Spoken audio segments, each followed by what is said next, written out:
annaguna waa midownay waxaana u midownay inaan ayaga dhiigooda daadino cali dheere iyo kaba ku dukade ama ha ooyaan ama ha cila dhaamiyaan ama meeshii gili lahaayeen habaade goobtaan hawiyeysan qaran ahaana qaramaysan ayaan gacan bira ku qaban doonaa hadduu Ilaahay raalli ka dhigo marka hore Allah mahad leh runtii waxaan ku faraxsanahay inaan qayb ka ahay geesiyaasha jiida hore jooga annaga hadafkeena waxa weeye inaan cirib tirno oo aan suulino kooxda qawaariijta ee arxanka daran ee argagixisada al-shabaab ayaga waa isbahaysteen runtii qolo kastay ka kooban yihiin waxayna u midoobeen inay dadka Soomaaliyeed dhiigooda ay daadiyaan annaguna waa midownay waxaana u midownay inaan ayaga dhiigooda daadino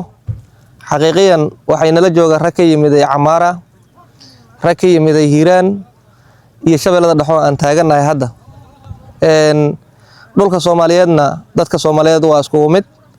jilib iyo jamaame inaan ka saarno ayaa hamigeenu yahay hadduu Ilaahay raalli ka dhigo kooxdaas caadiysatay inay masaajidda ummadda ku laayso inay horumar u diido inay dadka Soomaaliyeed ay moraalkooda jibiso inay laayso aqoon-yahanada inay ardada qarxiso in aqoon-yahanada ay dhamayso una samaysan gibigoodba qalqalgelin Soomaaliya waa ka xoroobi doontaa hadduu Ilaahay raalli ka dhigo waxaan rabaa inaan runtii aan 100% aan u sheego geesiyaasha deegaanka sida macawisleyda Soomaalidu waxay tiraahdaa sahmiya reerkiisa been uma sheego sahmiya reerkiis been uma sheego dawladda Soomaaliyeed waxay hiil iyo maxaa tiraahdaa garab istaag dhab ah ay u tahay ciidanka deegaankuna runtii waxa iyaguna hiil iyo gaashaan iyo garab u yihiin ciidanka qalabka sida ee Soomaaliyeed haddii ay ahaan lahaayeen ciidamada nabad sugidda iyo sirdoonka qaranka iyo haddii ahaan lahaayeen ciidanka xoogga dalka Soomaaliyeed run ahaantii waxa furunta nala jooga oo ku faraxsanahay madaxweynaha jamhuuriyadda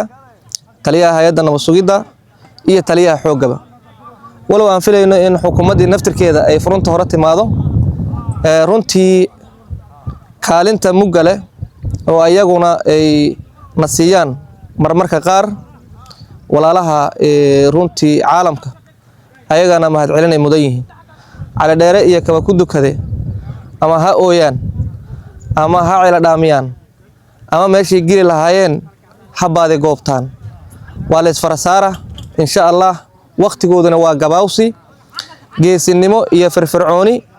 iyo maxaa tiraahdaa nashaad ayaana dhawaan dhici doona hadduu Ilaahay raalli ka dhigo deegaanada hadda ay ku soo dudayaan oo ay propaganda ay ku bixinayaan dadka oo ay ku beerjilacsanayaan dibaan deegaanadu qabsanaynaan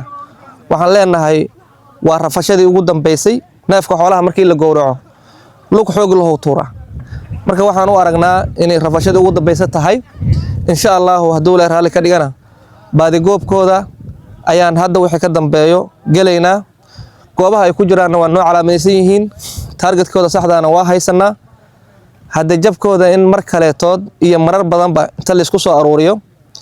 wixii lagu sameey jiray sidii ceel hariiri oo kale lagu sameeyay ayaan rajaynaynaa hadduu Ilaahay raalli ka dhigo Hiiraanna meesha qolobka ay ugu jireen oo aan ku fara saarnay qorshaan nooga yaala hadduu Ilaahay raalli ka dhigo Shabeellada Dhexana annagoo isku duuban oo magac ahaana runtii hawiyeysan qaran ahaana qaramaysan ayaan gacan bira ku qaban doonaa hadduu Ilaahay raalli ka dhigo aad iyo aad u mahadsantihiin saxaafadda habeen iyo maalin ciidanka garab istaagana 100% ayagana waa mahadsan yihiin. Assalaamu calaykum waraxmatullaahi.